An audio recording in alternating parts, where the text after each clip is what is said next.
Okay guys, we'll do a quick video on getting my Infantry Gras back together. Cleaned up pretty good. I figured it would.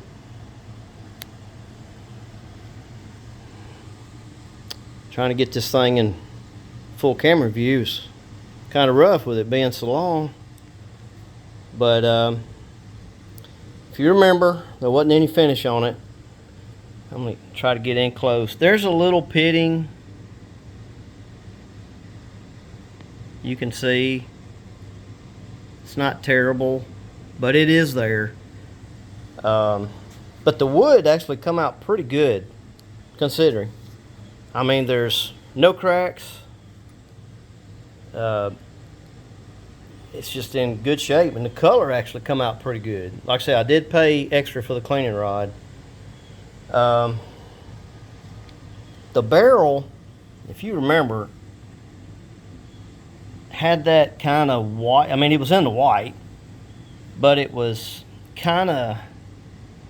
I'm gonna try to go slow. Maybe you can pick it up in the bluing. I did re-blue it, but it kind of had some pitting. It wasn't really rusty. You can see, especially on the end, you can see it. But if I come back up here, you won't. So it looks pretty good. Of course, I did fire this, if you remember. YouTube took my video down because I advertised the adapter, I guess that's what done it. So I got zapped.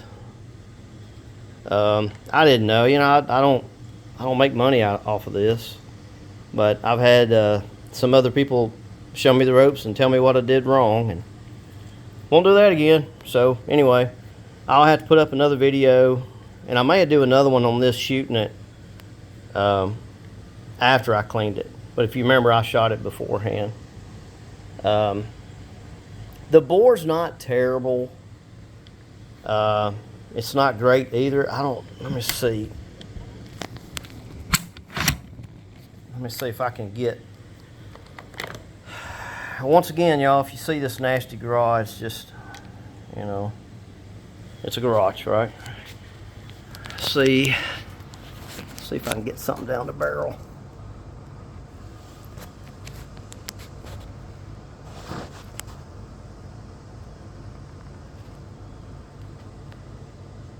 I mean, it does have some rifling. It did not keyhole.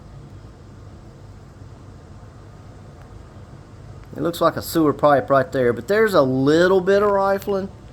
It's not great. I'm trying to get the angle, but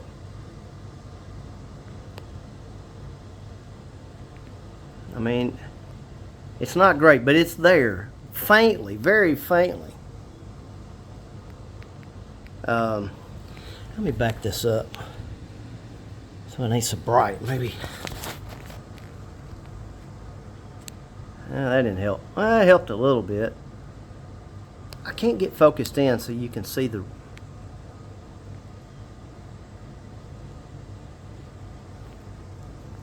Anyway, it does have some rifling, but it's very faint. And you can almost see it. If you really look, you can see it. But it didn't keyhole. Now, once I get some 1159 ammo and, put it in there and see what that does, that may be a different story. But anyway, there you go. I'm done with it. I do have a sling coming for it. I am pretty happy about having a rear sight. But this was a B grade. Wasn't bad. I did pay $200 extra for that rear sight. Let me move this before I knock it off the table. That was $200 extra for that. And by the way, down in the chamber, yeah, I mean, I can't get, that's pitting. I can't get that out.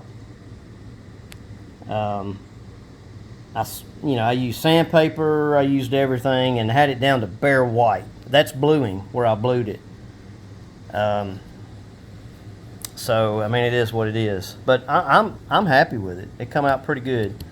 I've just I've got to get the sling on it, and can't wait to get some real ammo and actually shoot this thing with black powder. And y'all, there's been some people comment on me loading 8x50 and stuff with black powder. And the old comments, I ain't messing with charcoal, blah, blah, blah, and all that.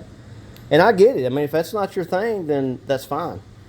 And not that I don't want to reload with smokeless, but I don't have those powders that, from what I'm understanding, is needed for some of this. Now, the 8x50, like my M95,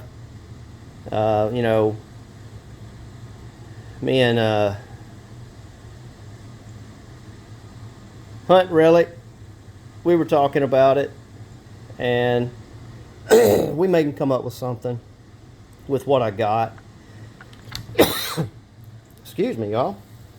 But, most of y'all are using, for some of these smokeless rounds, you're using 5477. Can't find it. The stink. Gone. I don't know when we'll get it back. I've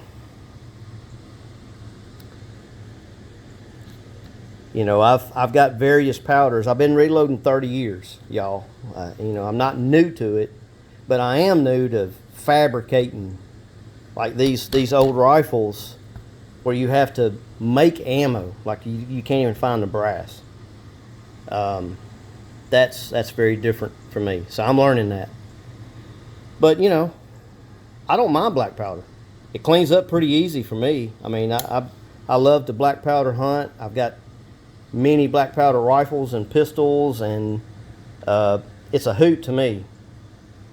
And I guess I can clean one of these up in less than 10 minutes with no hassle and have it looking good. My key, hot water. I mean, like I said before, my sink here in the garage, I mean, we have it turned on hotter than damn it, so it's hot. And then, I get some patches. These are the patches that I use, nothing fancy. And I get it real good and hot. I'll run it down the bore a few times. I go back with a bronze brush. And when I'm done, and it's fairly clean, I go back with coral. And it's good stuff. I hope that's okay that I just showed that. I don't know. I don't know. It's not guns, but anyway. But that's what I use. And I love coral, and I've read a lot of good things about how well it cleans guns, and that's why I kind of switched to it. Now, when I re-blue it, and I leave it on the box that it come in, and I just soak it for several days. And I use rim oil for that. But as far as the bore and cleaning, I use coral. It's good stuff. But black powder is not that bad, y'all. It's really not. It's to me, it's fun. So, and it's easy to load. But anyway, there it is. I'll try to get another video out there shooting it. What I'd like to do is get it on a bench and actually bench it. Now that's with slugs, the Brennicky slugs, because I don't have 11x59 right now.